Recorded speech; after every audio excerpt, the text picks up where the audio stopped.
Welcome to Virtually Amazing, the podcast for virtual assistants with me, Shelley Fishel of Tomorrow's VA and Joe Brianti of JLB Support Solutions. In each episode, we'll chat about what we're up to and bring you fantastic interviews with guest experts, as well as our App of the Month and top tips, all aimed at helping you to grow your VA business. So grab a cuppa, sit back and join us for a fun-filled hour. Welcome to episode 22 of Virtually Amazing, the podcast for virtual assistants. And Joe and I today will be in conversation a little bit later with the brilliant Susan Wright. And we're going to hear all about her fascinating story of how she went from a busy job working in the financial services industry to running her own business so that it could work around her changed life circumstances. But before we get into that, Joe, I just wanted to chat a bit about when you move from an employed status to be running your own business. What sort of things did you have to take into consideration and think about when you were setting up? Well, I was in a sort of slightly different position in that I'd worked freelance for a very long time. And so a lot of things I had in place, like insurance and those kinds of things. But when I actually went into the VA business, it was a case of my childcare had collapsed and I didn't put anything essentially in place. I made no plans, which in hindsight was a really scary thing to do. But I very quickly had to do it on the hop. Had I had my time again, then I would rethink things about the marketing and all of those elements and having a business plan. But it was a very different set of circumstances for me. But definitely, as I say, it's ICO registration, it's insurance, and it's just an idea of what you want to do. I literally opened the door and said, I'm going to do something without any thought at all when I went into this guise. Yeah, I think that's interesting as well, because you've obviously made a success of it.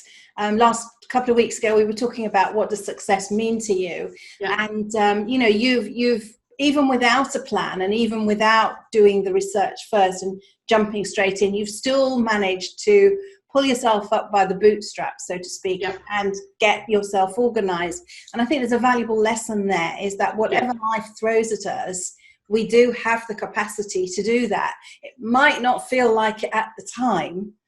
I can imagine it must have felt incredibly scary and, hey, what am I doing? Where am I going? It was quite odd for somebody with my background, which was very detailed, very planned, I worked in a project management role where I created plans that were down to the nth degree and across multiple departments, and everything was quite structured.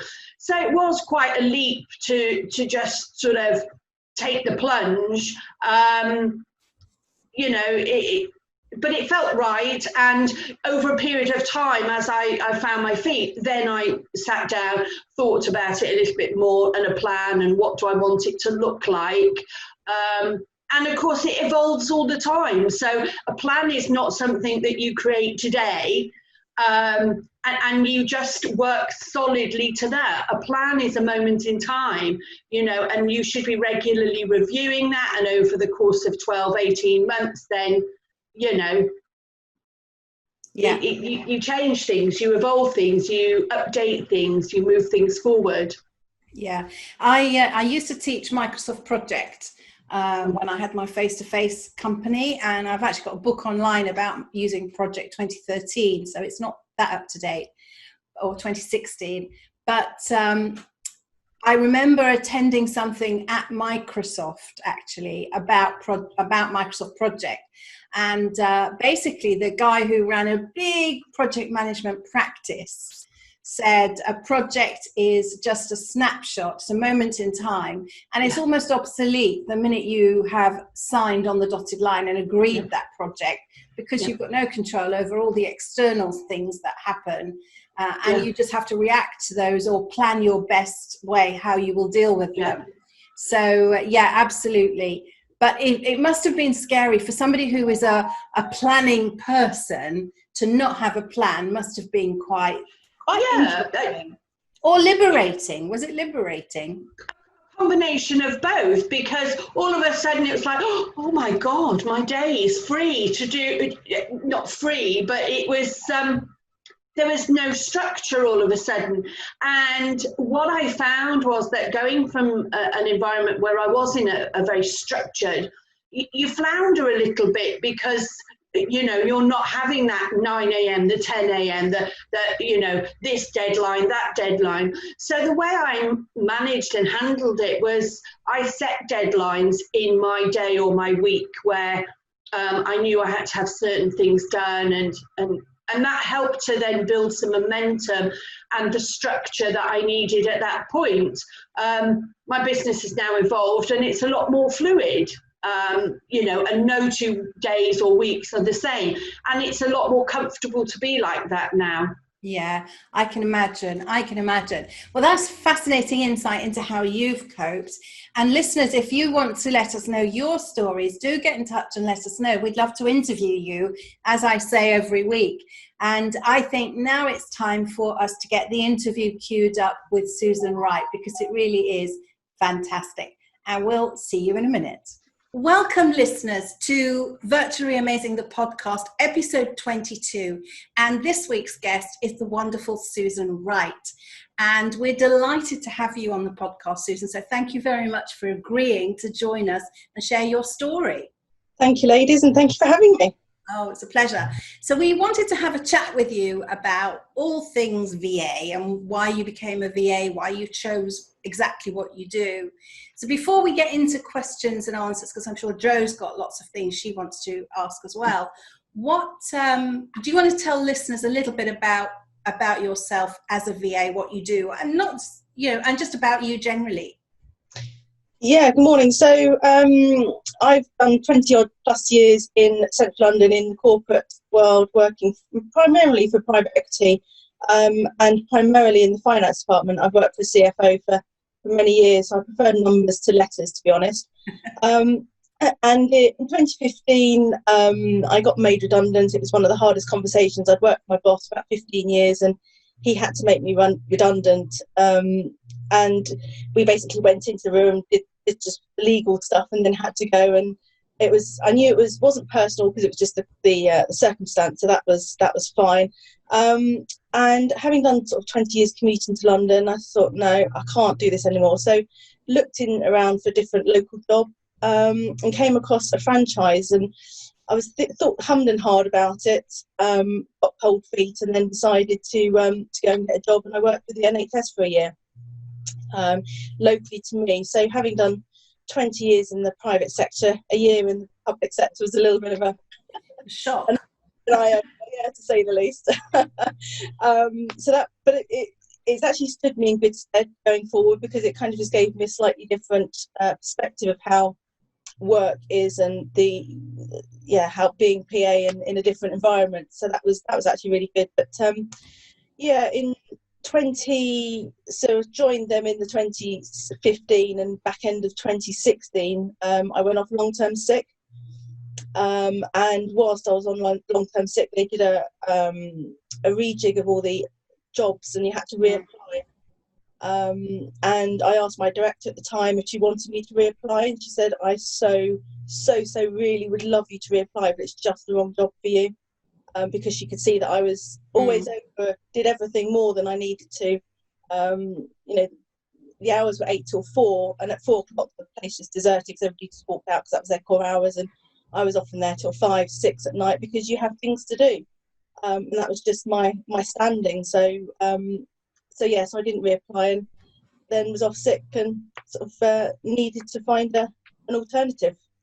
Brilliant. Okay, so really awful to be made redundant, I would have thought. It must have been hard from both of your perspectives, especially if you've worked for somebody for so long. It was, yeah. I mean, he came to my wedding. He's actually, funny enough, still a client of mine today, actually, which is awesome. But because we knew it was just a circumstance as opposed to anything personal, I think there was about 12 in the company and sort of 7 were going, so it was kind of quite a big thing. So I didn't take a person in. He just had to do his job, I had to do mine. We just did the legal thing. There was no airs and graces. We just did what we had to do and got out. So it was what it was, and it was fine, actually. It was quite a shock. Yeah, I'm sure it must have been. So tell us a little bit about the kind of work that you do, and I'm going to ask you after that, or Joe, one of us will ask you a couple of other questions, but just to start off with, because our listeners are a wide range of VAs, and it will be great to hear a different kind of VA. So we've had all sorts, and it would be lovely to know, what kind of services do you offer your clients? So I guess I would probably call myself slightly old school. I did a lot of document formatting in my corporate world. I did an awful lot of mail merges, and in investments and funds, you have a lot of investors that actually require individual letters, statements of figures, and this, that, and the other. And one particular time, I couldn't work out how this mail merge. You have 90 investors, and each individual person at one particular had a statement of 120 entries on one A4 sheet in a table. So you have to kind of create a table in order and make it all look readable, legible, and as though it should be there. And I couldn't quite bring in a comma, 1,000 figure to bring through from Excel. And it took me about 5 days, and I could still remember this chap, Kim Dong, I think his name, Kim Toy, trying to bring through and help, and he couldn't do it. And it was I knew it had to be a tick box, and it was a tick box in sort of the options in Word. So that was a great breakthrough, but awesome, a lot of mail merges, email and documentation management, just general formatting, and as I say, old school PA work, I guess. Yeah. Okay, well, that's good to know. That's good to know. So, Joe, do you have any questions for Susan? Do you niche at all? Are you working with a particular area? I know you've got a background in A, corporate, and B, financial management and that type of thing, or are you open and working with everyone? My ideal client would be an IFA, independent financial advisor, purely because of the figure aspect of it. And my attention to detail is quite high, which needs to be with figures and finance. But actually, I have a whole range of different clients on my books, because at the end of the day, the admin work that you do for clients, it doesn't matter what sector they're in, it's actually generally the same. So whilst I kind of like to niche down to IFAs, I've only got 1 or 2 on my books, but effectively I've got to arrange from a tradesman to healthcare, because actually it's a diary management for any sector, anybody. It's the same across the board. And do you work alone, or do you work as part of a team?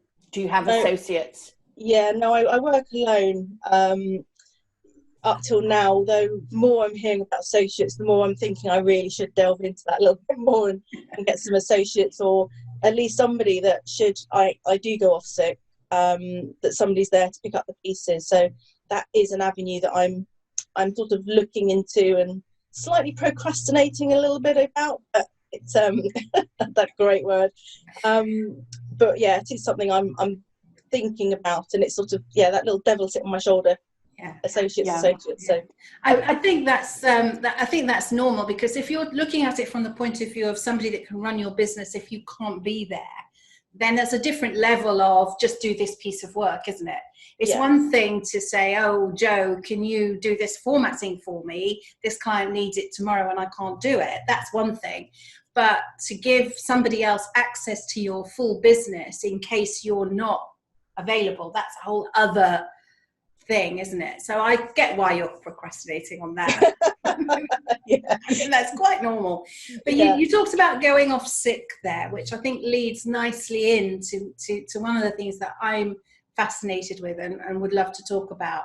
And that's, I know that you've had you mentioned long-term sick, and that being one of the reasons that you chose to become a VA or to try it. So do you want to tell people about that a little bit, if that's okay? Absolutely, yeah. So in 2008, I had 9 months off work in the corporate world. I was diagnosed with chronic fatigue, ME. And so I had 9 months off sick, then took 9 months to build back up to full time. Fortunately, I then got back into playing sport, but it was a time when I was at the NHS that actually I had another quite a severe relapse. And once I got made redundant, I was unsure as to whether I could actually hold down a full-time job, because I was still coming out the throes of being ill. And with chronic fatigue, it's one of these things that actually you'll find one day you can wake up the following day and actually think, oh, I can't get out of bed. You know, some days I can't get out of bed till 3 o'clock, I'm not even going to the loo or make a cup of tea. Yeah. So when you go and get a full-time job, and when I started the NHS, I was on 5 days a week, but since 2005, I've always been on 4 days a week. So you have to put yourself all in when you start a new job and give it everything you have. So with that uncertainty and not wanting to let a new employee down, I had a couple of clients and a couple of contacts that needed a little bit of admin work. So I then set up my business in September 2017 and thought, this is great. Had a couple of clients, did a little bit of work, and thought, this is awesome, you know.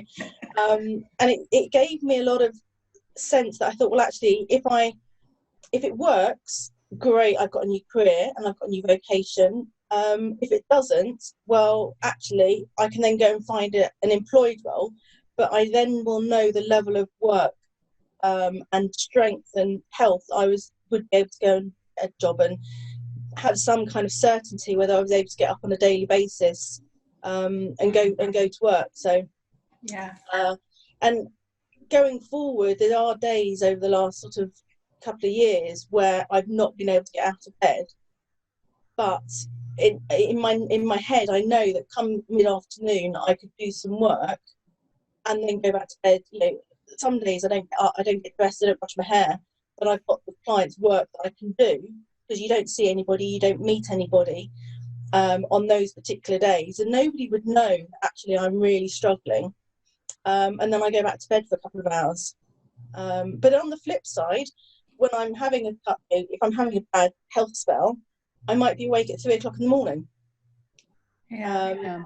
It's such an unknown health condition, but it's really improved my health, because in the morning sometimes you wake up and you kind of think, oh, a couple of hours extra sleep, I can then get to work. But actually, if you're in an employed role, you need to make that decision around 6:30 whether you're getting up and going to work and calling in sick. Yeah. So by about 10 o'clock, you know, if you'd phoned in sick, you then got a whole day at home thinking, actually, I could have gone to work. But actually, by then, it's too late because you've had a couple of hours sleep. But being my own boss, I can sleep for a couple of hours if I need to, and then go to work, and then work till 6, 7 in the evening, or whatever it may be. So it gives you a lot more flexibility. Absolutely. And it's, some days I can work 10, 12-hour days to get everything on top of everything, and then rest and relax if I need to. And you can plan your work around it. Sorry, Jo. No, it's all right. I was going to say, so a lot of the clients that you work with are not necessarily time bound. They might be deadlines. So you deliver to a deadline rather than a fixed, I'm doing 2 hours for him on a Monday at 9 till 11. Yes. Yeah, that's right. And it's I have a transcription chap on my book. So when he brings in his project, when he has a project for work, then comes my way. And I know that they're going to be a busy 2 weeks. And if I'm struggling, I know that there's an end date. So then I know, if I can just get to Friday week, I'm going to be okay. Yeah. And if I need to work at weekends to catch up, because I've had, let's say, the Thursday or the Friday in bed or out of action, then I'm able to do that because he gives me the deadline. So I have yet to come across a client, because I'm completely upfront with all my clients. I tell them all, if I'm having a bad day, I'll get back to you later today. I will do it by your deadline, but it might not be a little bit earlier when I when perhaps I say, but you will have it when you need to have it. Yeah.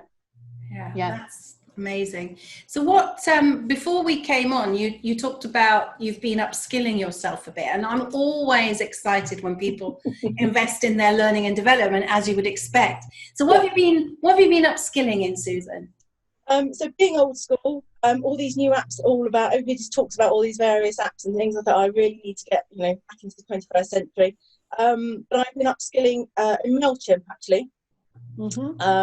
Email marketing, and I run a network group in Bromley, and I send emails out to just shy of 200 contacts. Wow. So I thought it was a great app and skill to use to move all across to a MailChimp as opposed to standard email. And because we were changing it slightly due to the lockdown, coming out of lockdown, and we were moving it back to fortnightly, it was a good opportunity for me to kind of upskill and take it forward on that. So but as a result, I gained a client, possibly another one coming on board at the end of this week, and noises of a third as well. So from having learned this skill, I possibly could have 3 new clients as a result. That's brilliant. Absolutely brilliant. It's brilliant. Absolutely. You do MailChimp, don't you, Jo? Yeah, email marketing is one of my specialisms. So I use MailChimp, MailerLite, and anything up to sort of ActiveCampaign and Infusionsoft. It's something I had never done any email marketing before I became a VA. And I've just learnt, like you, and then I learnt one tool and then another tool and then another tool. And now I'm helping people with not just sending a newsletter, but building their entire strategy to support their business and that growth and maximising the functionality. So I'm like you in that, I needed to learn new things to expand my services and also to expand your mind, in a corporate world. I suppose we got a lot of a training budget, didn't we? Yeah, absolutely. And a lot of packages, in the day, you learn by playing on the systems. It's very hard to learn a software package. My knowledge of Word and PowerPoint, I would say, are quite high. But in one of my particular corporate roles, I was doing 8 PowerPoints per day. And because I was doing so many for my boss then needed a PowerPoint presentation for our investors that were coming in and our clients that were coming in, I used to get really bored of doing the same one. So I used to put a lot of animations in them. And they used to come back after the meeting and go, I was expecting this to fly in here and fly in there. And so that's kind of how I learned a lot of packages, by just playing on the systems. And likewise with MailChimp, it's I have to say I'm absolutely loving MailChimp. Yeah. Which do you prefer, Jo? Which out of the email marketing, what's your preference? That's a difficult question, really, because I use different tools for different things. Right. Before I look at somebody's tool, I look at what they need to achieve. So, for instance, if somebody has an e-commerce package and they want to do more advanced automations and scheduling, I might look at one of the more complex packages. MailChimp can do it, but I find it sometimes a bit complex. With a lot of introductory clients who just literally want to send out a monthly newsletter, I use MailerLite. It's accessible, it's easy, and you get a full range of automation on that you don't on MailChimp on the free account. Right. I just love, for me, configuration and dabbling in tech is kind of one of my things, So yeah, it's difficult to say which is my favourite one, but I will make an admission. I do a lot of newsletter work with a lot of people, and I don't have my own list because I've never ever got round to doing anything about creating my own mailing list. I don't have a mailing list either. I was going to ask you that, Susan. That was my next question. So how do you, if neither of you have a mailing list and you're not writing and keeping in touch with your clients and prospective clients on a regular basis, how do you get your clients?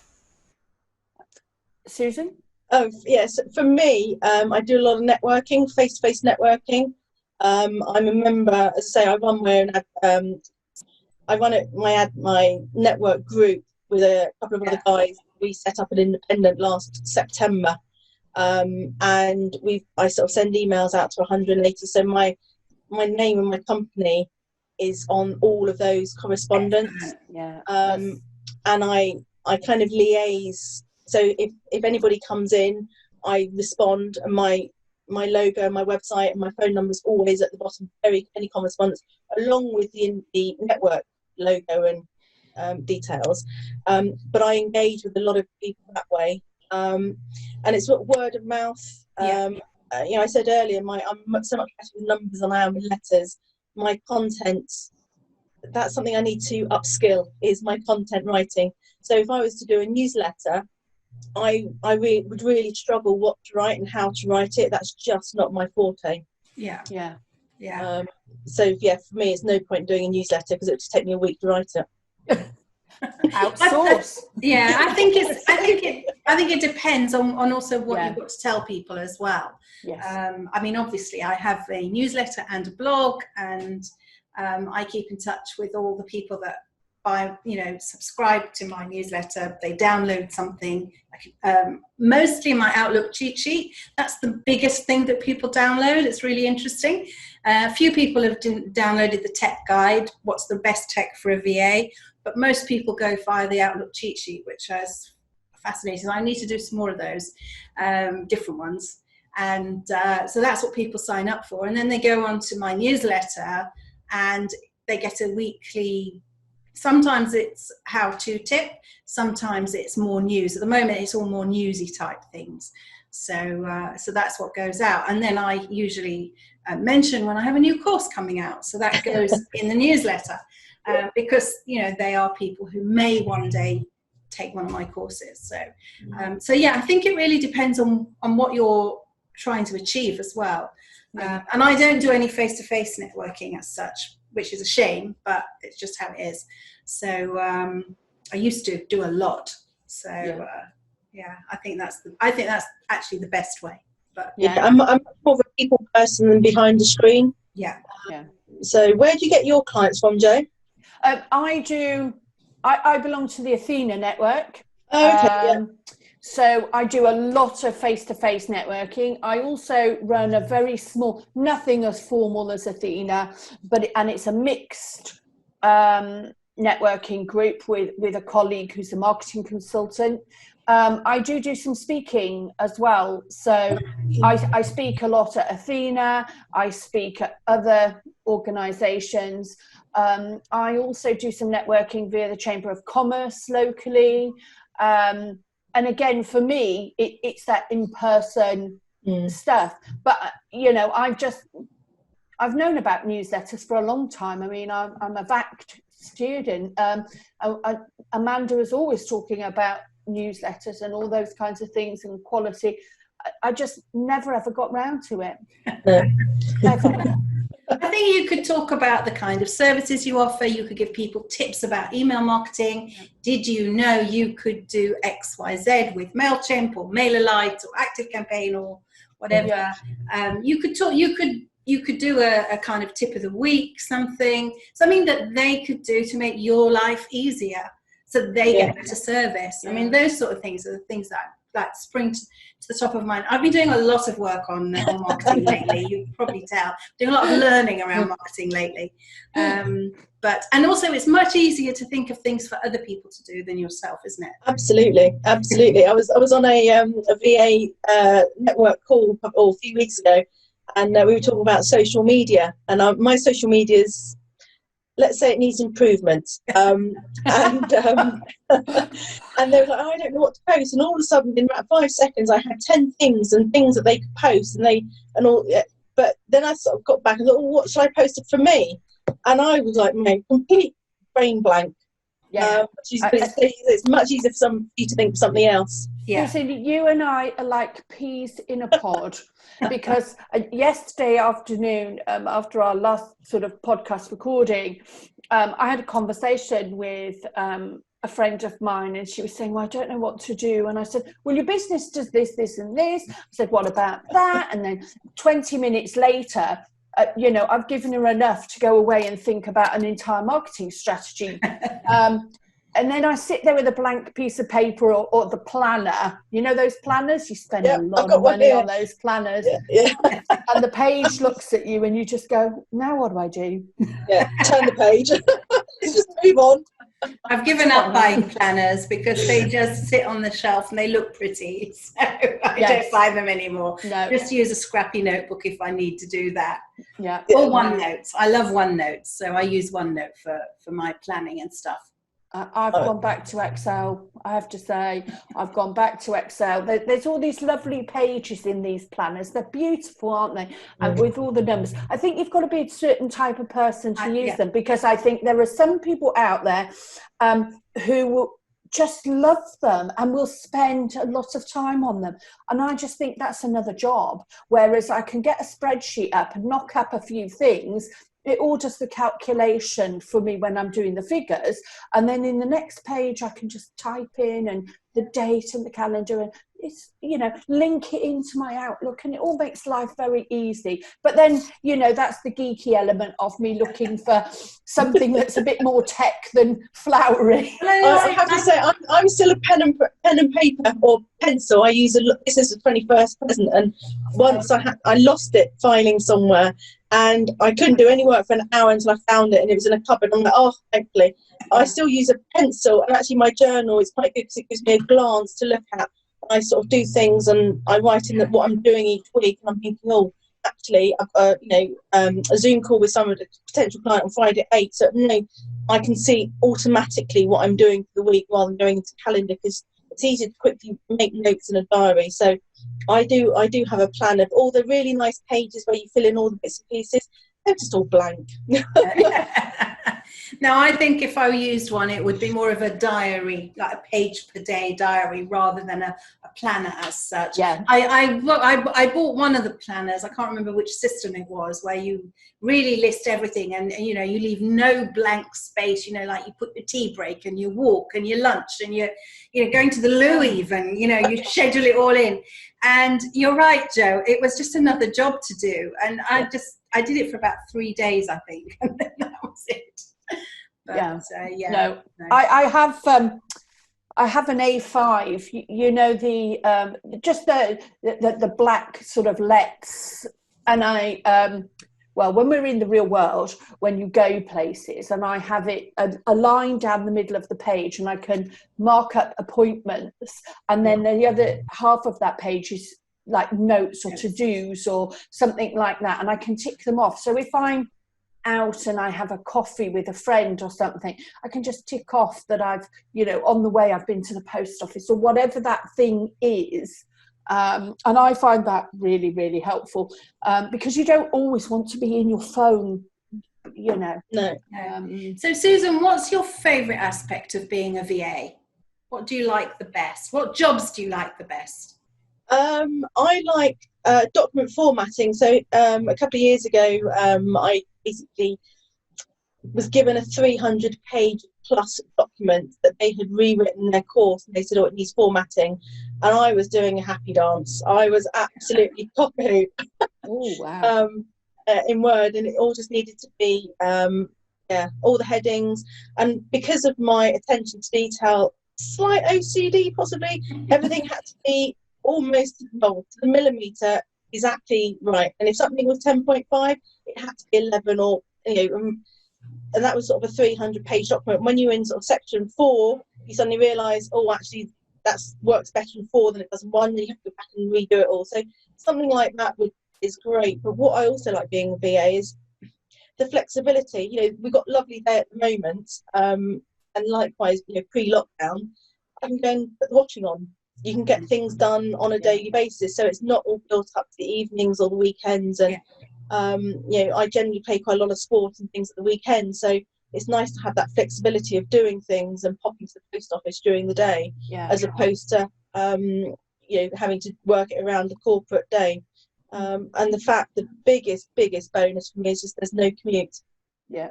What sort of sport do you play, Susan? I played netball. I played korfball, which is a Dutch sport that's mixed, so 4 men, 4 women on a pitch, and it's a very catchy type game. Not heard of that one. Yes, No. it's a Dutch game. KORS, which is the Dutch word for basket. Okay. Korfball, yeah. Korfball. Well, we'll have to look that one up. Yeah. Okay, well, that's been really fascinating, and it's been great to get to know you better. I know we had a lovely chat at the PA show back in February. We did. I was back in the UK, and that was lovely. And I'm hoping I'll be back there next February for the next PA show, but who knows what the travel is going to look like between now and then. I'm hoping so. I'd like to get to England before next February, actually, so we'll see.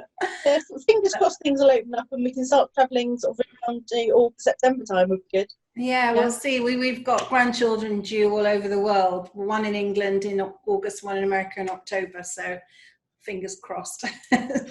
So we'll hope to be able to travel. But anyway, I think that's been fascinating, and I think listeners, you'll agree that Susan's story is incredible, and it just goes to show that you can find positives, and you can turn a situation to your benefit, even if you think when you're in it at the beginning, you think you must have had moments where you're thinking, what's going on? I'm never going to get out of this. But you can, with a positive outlook, and I think that's brilliant. Turn things to your advantage, and I think you're doing great, Susan. I mean, thank you. You know, and I do see you online quite a bit, and you're fine. You're fine. So I'm going to say thank you very much for joining us today. It's been a fascinating day, and it will go out, this episode, on the 5th of October, which I believe is your birthday. Indeed it is, yes. So there we go. We'll get everybody listening on your birthday. Okay. Thank you ever so much. All right. Yeah, very enjoyable. Thank you. Thanks. Great interview there with Susan Wright. And I was fascinated, Joe, at how Susan has coped, and really inspirational that she's coped with such a difficult health situation and still managed to be so positive and pick herself up and find a way of working that works for her. I thought that was truly amazing. Yeah, and she's coped so well with the challenge of, you know, starting a business and balancing a business with the other circumstances. And we've talked about this a lot, haven't we, with different VAs and different circumstances. Often, though, it's been in relation to caring responsibilities. But it's interesting to see that somebody is thinking about their own needs when they are talking about it, you know, developing that balance within their life and their business. Yeah. I think she's done incredibly well. She's very successful as well. Yeah, and I think also, I know Susan also runs a little networking network, because I see her post about it regularly. And also the fact that she has clients who understand her circumstances as well. At the end of the day, we're all human.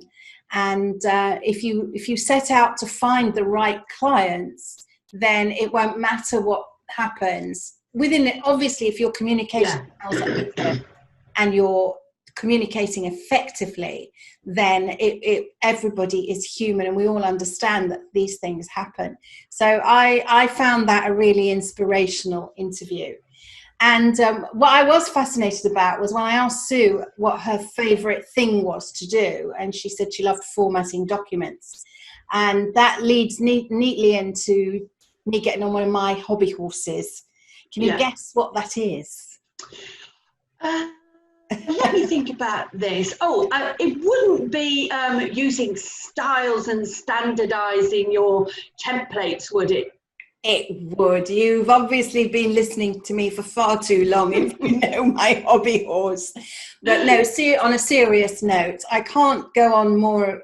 I can't emphasize the importance of styles when you're working in Microsoft Word, whether that is on your Windows computer, whether that's on your Mac computer. And if you use any of the other word processing packages, they will all have some form of styling.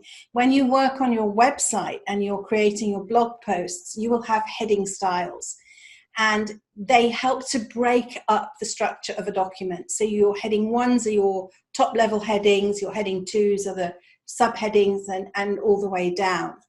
And in Word, the heading styles are there to signpost where you are, but also from a branding point of view, you can modify them and match your brand or your client's brand.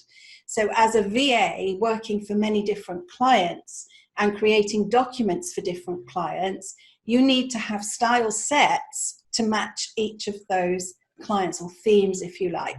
So those things are all really important, and not only aesthetically and structurally, but also for accessibility. So if you're creating documents, especially for the web, you need to make sure images have got alternative text in them, so that anybody who's reading your document using a screen reader, because they are visually impaired, or it could be cognitively impaired as well. Sometimes cognitively impaired will use a screen reader too. So somebody using a screen reader, by adding alt text to your images, to your tables, to your charts, you can add it to any object in your document. Then the screen reader reads the description of what that image, chart, table is. And the person reading that document can choose to skip it because they don't need to know about it because they can't see it anyway.